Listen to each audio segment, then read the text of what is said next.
Salut les gars, j'espère que vous avez tout bien.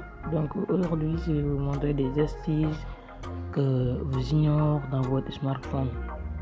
Donc suivez-moi jusqu'à la fin pour comprendre tout ce que je dis.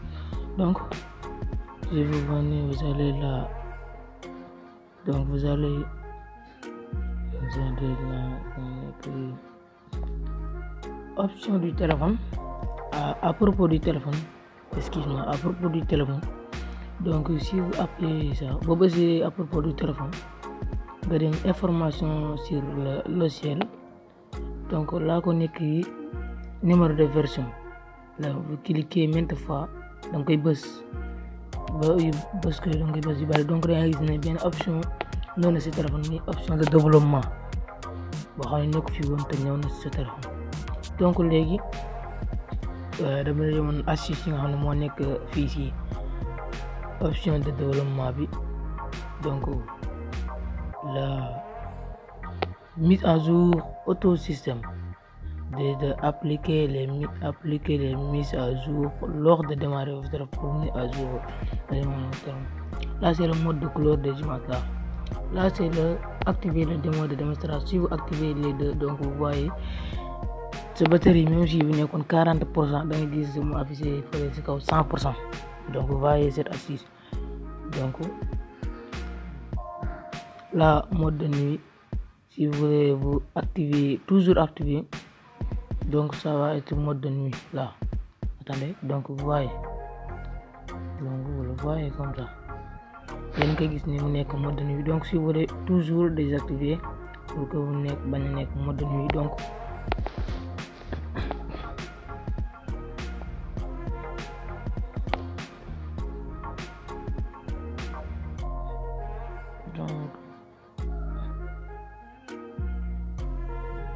si vous voulez activer ça, mais c'est pas grave, vous désactivez ça.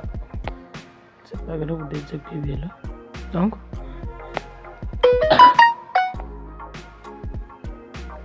là c'est le taille d'enregistrement. Taille d'enregistrement par exemple au journal. Si vous voulez mettre 64 K, 1 mot, 4 mots, 16 mots. Si vous voulez le taille d'enregistrement, moi c'est 256 K. Donc je vais annuler pour montrer quelque chose.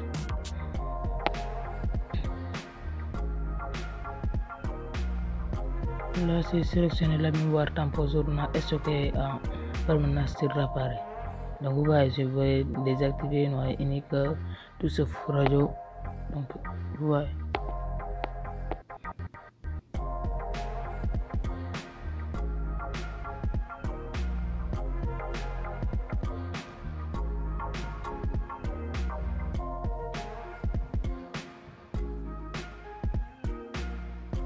Données mobiles toujours activées. Données mobiles toujours activées. Donc je dois activer toujours votre données mobiles activées. Là c'est maintenant les données mobiles état actif, même lorsque le Wi-Fi est actif, pour changer rapidement du réseau, de réseau. Donc vous voyez, là c'est l'accélération des matériels pour partager les connexions.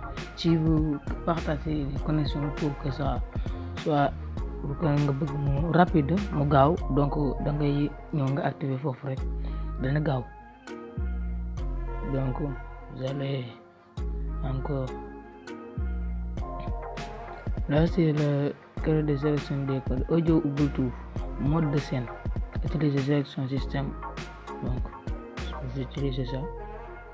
Donc si vous voulez, vous voyez cet point, yéen a gis point bi ma yor nii, point bi may defar nii. Donc bu fekkee da nga ko bëgg moom ngay foofu ngay activer pour am point boobu. Donc bouton boobu pour am ko ci sa téléphone. Donc vous voyez là, donc vous voyez cette assistance téléphone. Donc vous voyez c'est emplacement du curseur. Donc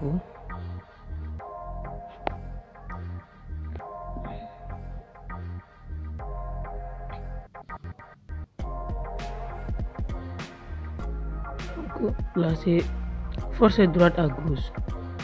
Si vous activez ça, donc votre téléphone retourne complètement à gauche. day tourner sa téléphone day tourner à gauche, donc nga désactiver comme la SL animation fenêtre.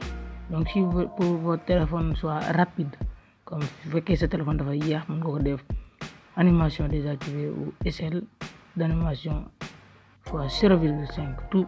Si vous voulez, vous mettez tout 0,5, mais si vous voulez, vous le mettez encore désactivé. Donc moi j'ai désactivé tout.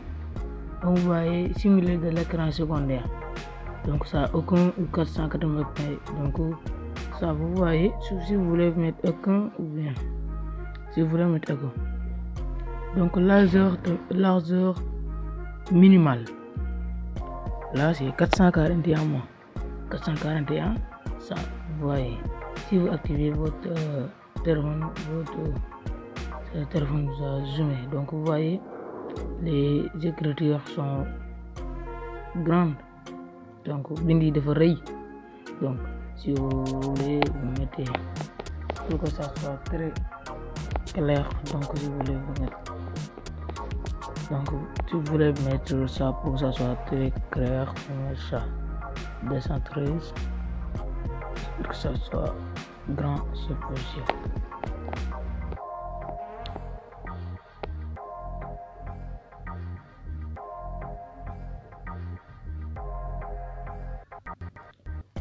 Donc là, option de développement, voilà 9 astuces.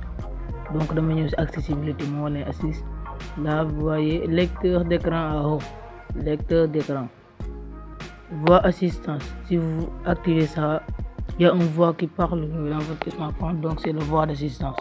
Donc vous voyez, mais si vous voulez, si vous activez ça, vous désactivez, vous cliquez ça beaucoup de fois, vous cliquez. Donc vous voyez, voix d'assistance, vous voyez, tout ce qui fait le parle. Le plus de direct quoi, c'est le voix d'assistance.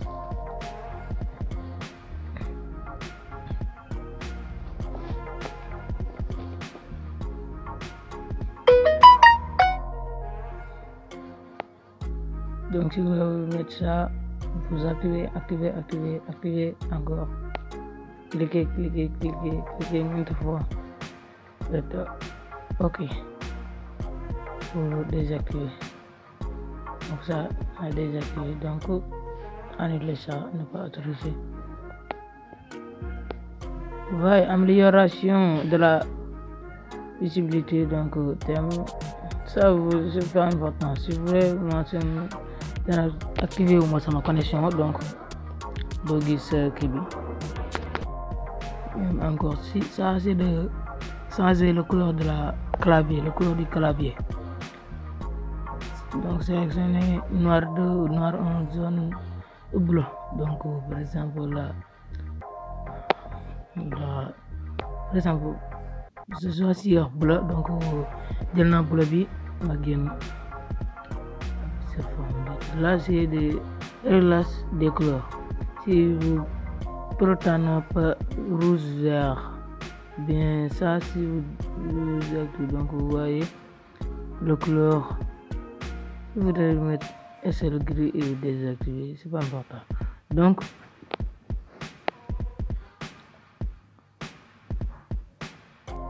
là c'est le zoom d'écran. Donc si vous voulez la zoom d'écran, vous faites dès que vous zoom pour zoomer d'écran, comme ça bien la one aussi option de développeur bien là c'est tous marceau et de volume. Donc si vous voulez désactiver, vous activez là, vous désactivez, vous voyez accessibilité, tarbac, voie d'assistance, communication universelle, fenêtre rouge. Donc là qu'on écrit interaction et dextérité, vous voyez là qu'on écrit répond aux appels, lire le nom de l'appel en haute voix. Madame bu lay nit ki di woo muy sonné, bu lay nit ki di woo muy kii, bu lay nit ki di woo maanaam muy wax tur ki lay woo.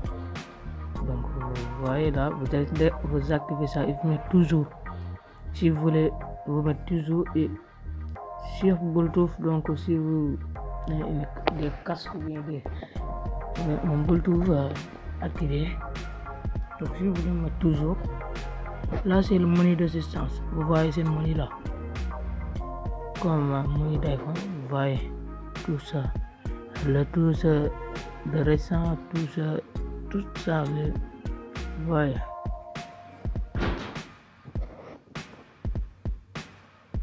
Notification par témoigne lumière. Donc vous voyez là maanaam bu lay woo sa téléphone bi flash bi di tàkk bien message bi ñëw muy flash bi di tàkk. Donc si vous voulez vous activer en haut là flash de l'appareil photo pour bu lay woo muy tàkk. Vous voyez là c'est la deuxième flash d'écran bi boo ko taalee maanaam flash bi di tàkk ci écran bi. Donc vous voyez si vous voulez activer en haut ou bien activer ou bien désactiver, c'est à vous de choisir. Donc appel manqué et message, donc fréquent, vibration, mission, donc émission. Là c'est de 5 minutes ou bien 3 minutes, si vous voulez mettre votre choix. Donc abonnez-vous et activez la cloche de notification. Merci beaucoup, à la prochaine.